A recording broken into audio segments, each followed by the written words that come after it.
Et c'est reparti avec Allô Docteur Jésus, saison 2. Pour ce mois de juillet, le Docteur Jésus vous donne rendez-vous pour des soirées explosives de révélation et d'orientation prophétique, de miracles et de délivrance à distance.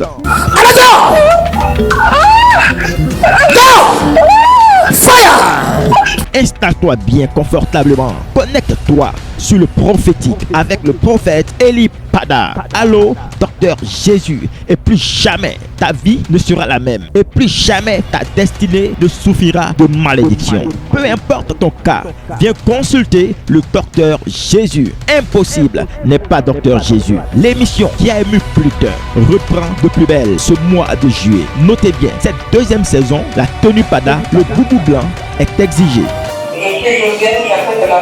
Josiane, Oui, je vous écoute. alors que vous étiez en train de me parler, l'Esprit de Dieu était en train de me parler de votre poids. Oui, Vous faites combien de kilos? 89. Je vois comme si votre poids joue un problème également dans votre santé de façon actuelle. Oui, effectivement. C'est ça? Oui, effectivement. On se connaît, Josiane? Non, je ne connais pas. Même quand vous voyez les médecins, on vous parle de ce que je viens de vous dire. C'est pas vrai? Oui, tout à fait. Voilà. Donc vous comprenez que ici, vous êtes à Allô Docteur Jésus. Mais on me montre comme depuis la colonne vertébrale jusqu'au niveau de votre rein et précisément au niveau de vos deux hanches. C'est exactement à partir de cet endroit que se situent très souvent les douleurs que vous sentez, c'est ça? Exactement. Josiane, vous croyez que maintenant même, à cet instant, j'ai le pouvoir de vous guérir au nom de Jésus? Vous le croyez? Je le crois. Mais ce qui est intéressant, c'est que la douleur a complètement, pendant qu'on parle, elle a complètement disparu. C'est pas ça? Oui. Oui, oui. Alors, Docteur Jésus vient de finir votre consultation. Il me charge de vous dire que vous êtes guéri. Je dis bien, c'est fini. Et cette nuit, vous allez dormir comme un bébé. C'est fini. Nadège depuis le Canada. Oui. Depuis 2 ans, depuis de 2 ans, on essaye d'avoir un autre enfant, mais ça ne marche pas. Mon mari, à son lieu de travail, il a des problèmes. Son chef d'équipe veut qu'il parte, qu'il perde son travail. D'accord. Et puis l'autre problème aussi, c'est avec les enfants, la direction de la protection de la jeunesse, ils veulent nous retirer les enfants. Oui. Ok. Nadège, c'est comme si j'étais en train de voir l'adoration d'un très gros serpent. C'est comme si ce serpent vous réclame. Il est en train de cracher du feu spirituellement dans votre maison.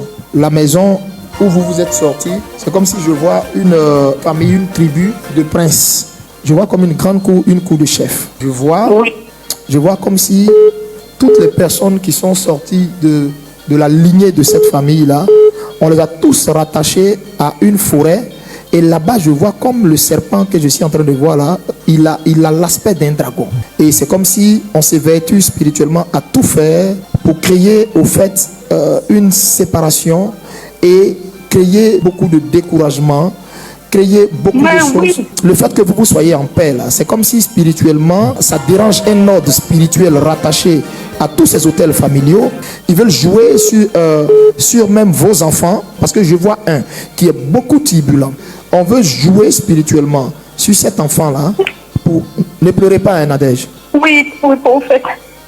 Ne pleurez pas. Merci. Mais ce que vous dites, c'est ça. Tout, c'est ça. Mon deuxième enfant est turbulent. Il y a eu des contestations sur l'union avec mon mari. Je viens d'une chefferie dans la famille de ma mère. Ma mère est une fille de chef. Du côté de mon père aussi, c'est la même chose.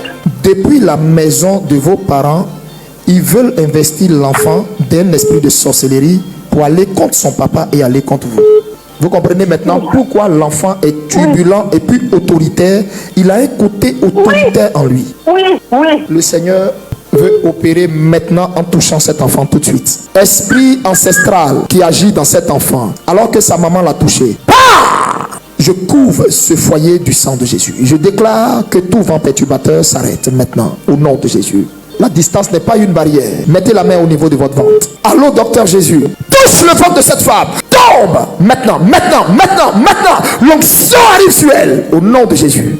J'appelle de la Martinique. Alors, Janine Carreto. Janine Carreto, d'accord. En quoi est-ce qu'on peut vous aider? Oui, j'ai des problèmes au niveau de l'estomac il y a longtemps et on ne trouve rien. Et au niveau des pieds aussi. Vous avez été attaqué par une pratique vaudou. Vous êtes divorcé, ça fait 1 an, c'est ça? Oui, 1 an. Ça n'allait vraiment pas dans mon couple. Le mal au niveau de votre ventre, ça a bientôt fait 3 ans en arrière. Oui. C'est ça? Oui, ça fait déjà 3 ans. Maintenant, au niveau de votre pied, dans la période où vous étiez beaucoup dans des disputes avec le monsieur avec lequel vous vous êtes séparés, dès que vous avez commencé à engager les choses de séparation, c'est là que ça a commencé à s'aggraver au niveau de votre pied. C'est ça même? On se connaît? Non. Vous confirmez que Allô Docteur Jésus vient de vous faire un diagnostic qui est vrai, c'est ça? C'est exactement ça. Je m'adresse maintenant à cet envoûtement qui est venu depuis un hôtel vaudou. Bah! Au nom de Jésus! L'onction de Jésus ne connaît pas les Noirs, ne connaît pas les Martiniquais. L'onction de Jésus mélange tout sur son passage. Arrête! Continue! Continue de sortir! Démon de l'enfer, je t'ai donné un ordre. Je dis plus de cri, je vais t'attendre. Tu sors! Vite! Allô, Docteur Jésus, saison 2.